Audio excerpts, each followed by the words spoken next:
Hello, I'm Justin Holton, one of your school board members, and I'd like to provide you with some information on the upcoming bond referendum.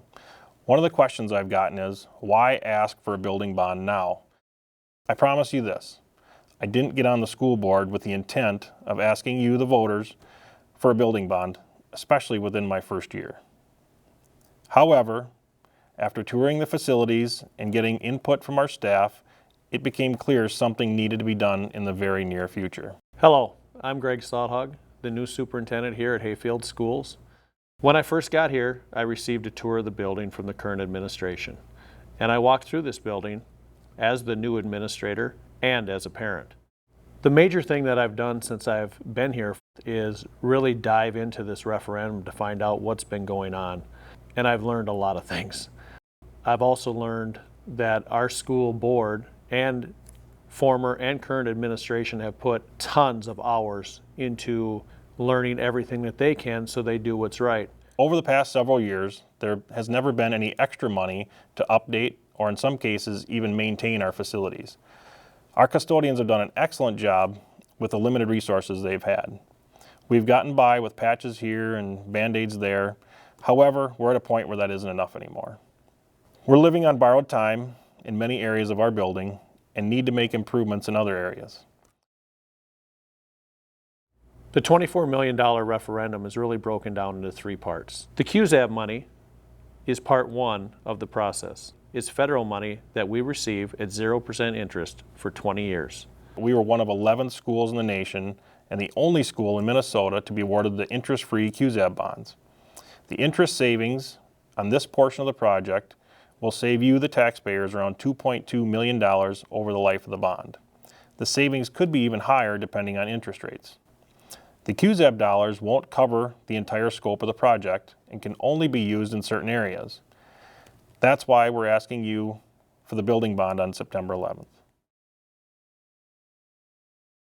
Question 1 on the ballot on September 11th. It's roughly $10 million. This goes into numerous things, but one of the things I'm most excited about as a parent is the reconfiguration of the elementary classrooms. One of the biggest challenges that we face is the open concept in the classroom. My classroom is open to the classroom next to us. So when we're trying to focus, we're doing testing, we're doing our individual learning. When I can hear what's going on in the other classroom along with the students, it makes it very difficult for them to really focus on the job at hand. The learning environment is not the best for our students. I taught in a classroom that was closed off and then coming back to teach in an open classroom. I can definitely tell the difference and tell that the students are distracted more often. So within my classroom, I have the bigger classroom out of the pod. And sometimes we work at the back table. There's a lot of open areas, and we always wonder how that's affecting the next door classroom. This will make them more rectangular instead of the current triangle shapes that we have where the classrooms are not even close to being the same size. It will also give us a chance to regulate the heat and humidity in these rooms more efficiently for all the students and create a learning environment for not only my child, but all of our children. I look forward to the potential of teaching in an individual classroom where the distractions would be limited for all students and creating a great learning environment. The reason we are doing this is for kids, and education is forever evolving. It's evolving not only in the United States, but globally. We need to give our children the ability to compete on a global scale. I guess I'm most excited about the high school library. It looks like it's 50 years old. It hasn't changed for probably 30. The doorway to the library is actually on your way out of the building. So the role of the library has changed a lot. Right now it's very old school looking, so just that more welcoming aspect where we actually have the technology, we have the furniture, we have the new bookcases that makes the kids want to come in and actually see what a library actually can be. In the new plans, it would be, the door would be in the school. So the kids, when they're coming around the corner, are actually going to see the library is right there. Maybe they'll actually come in.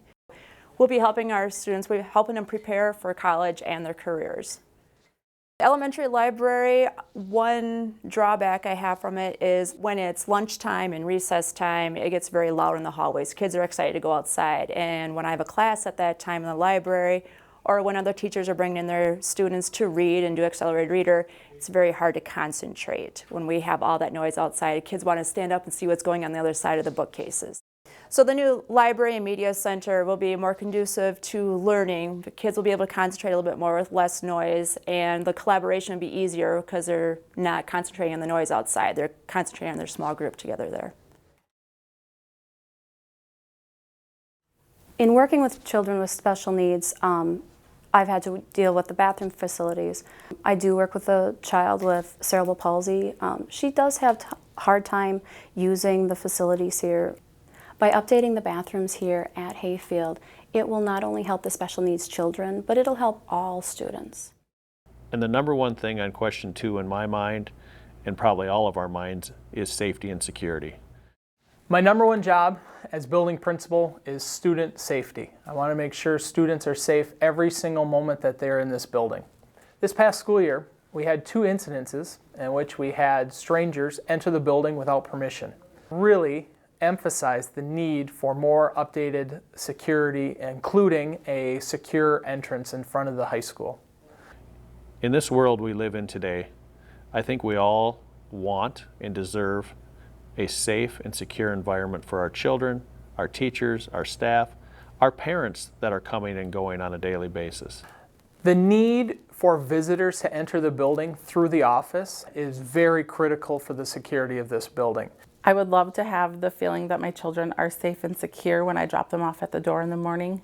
I believe that the Hayfield School needs to update their security system. Updating the front entrances will ensure that our students, staff, and community are safe.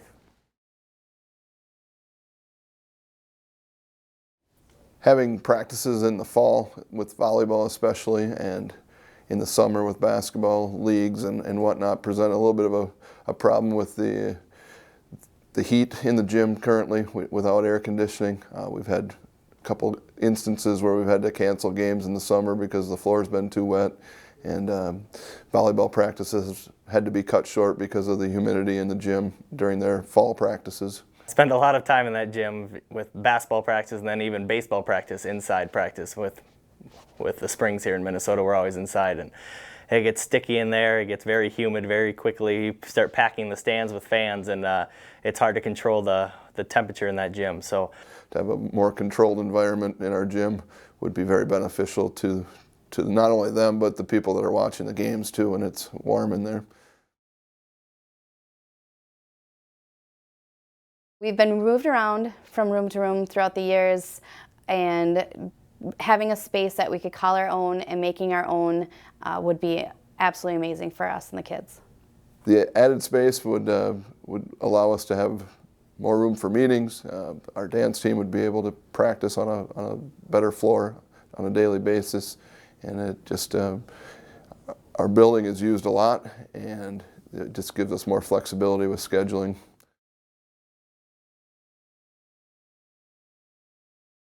By remodeling the current high school cafeteria into SAC and flexible learning space during the day and community spaces at night, the high school cafeteria will be added directly on to the current elementary cafeteria.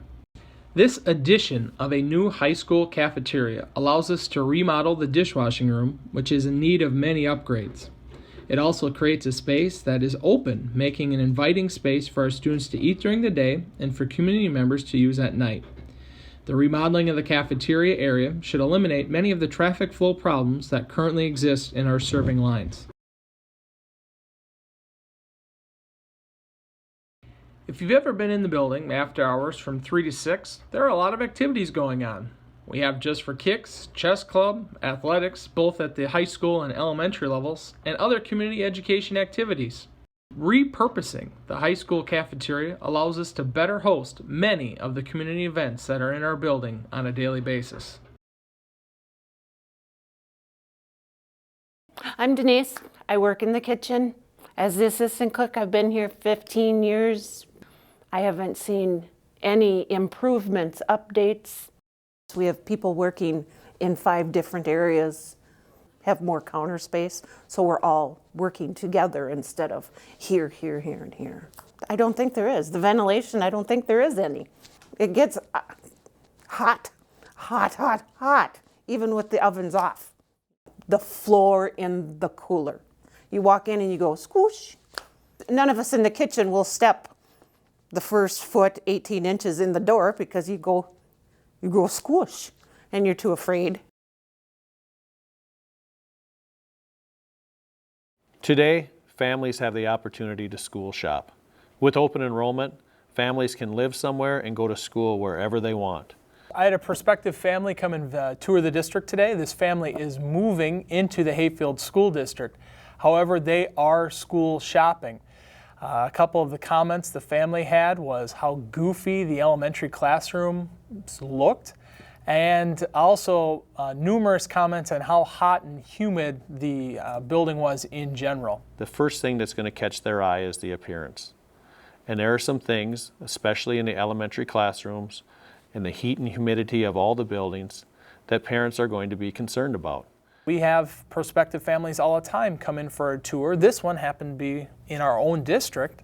Making these upgrades and improvements, in which the referendum is calling for, will make this school and make this community more marketable for our prospective families and students. We don't need anything glitzy or glamorous, and there is nothing in this $24 million that I would consider fluff, because I think our school board and administration has done a good job of getting the fluff out of it. While at the same time, we want to have a school where people walk in and they're proud, and they want to bring their kids here, they want to bring their families here, and not only will we improve our school, but we can grow our community. It's no secret farmers carry a significant burden when building bonds are passed. It's also no secret farmers are facing some tough times. The current tax base of our district is around 74% agriculture. We didn't take this lightly when making our decisions. However, the state legislators passed a 40% ag tax credit that will soften the tax impact on farmers. Here's an example.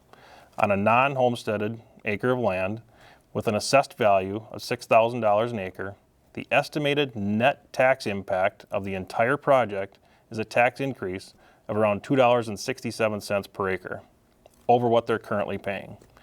That is if both building bond questions are passed. While it's still a tax increase, many feel it's a level they can live with. We're not really asking for anything fancy. Even with the tax increase, our taxes will still be significantly lower than our neighboring districts. With the passing of the 40% ag tax credit, now is the right time to improve our facilities.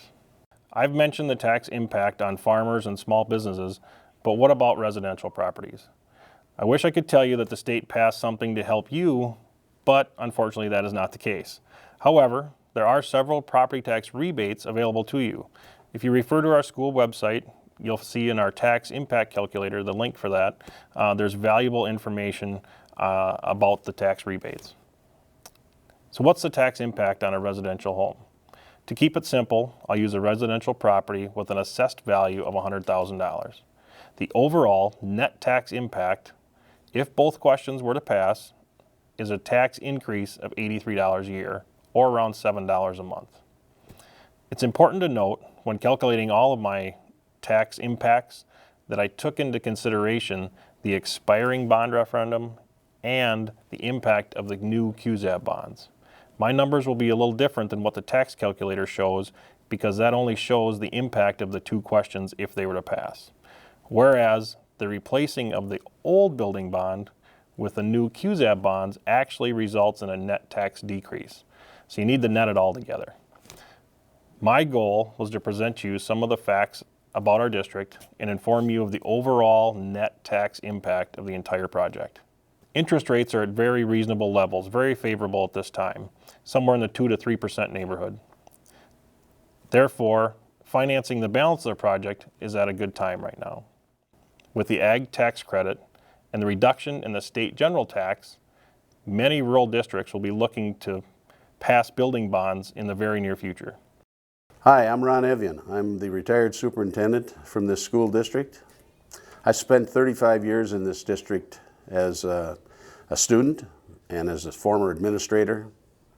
I love this school district, and in the past and the present, we have provided a great place for a student to get an education and a great place to work for our employees. But it's time now. if we're going to move on into the future to upgrade our facility. And I hope that through this new referendum that we are able to attract more families that can have the same feeling that myself, my wife, and my kids have already received here in Hayfield.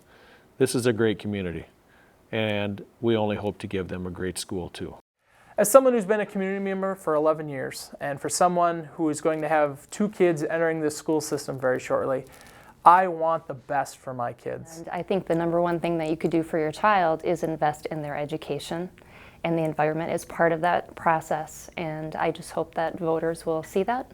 For more information, please refer to the school website, and please get out and vote on September 11th. Once again, my name is Greg Slaughter, and I'm proud to be your new superintendent and look forward to our future together here at Hayfield Schools. Please join me on September 11th and vote. And may Viking pride run deep in your veins.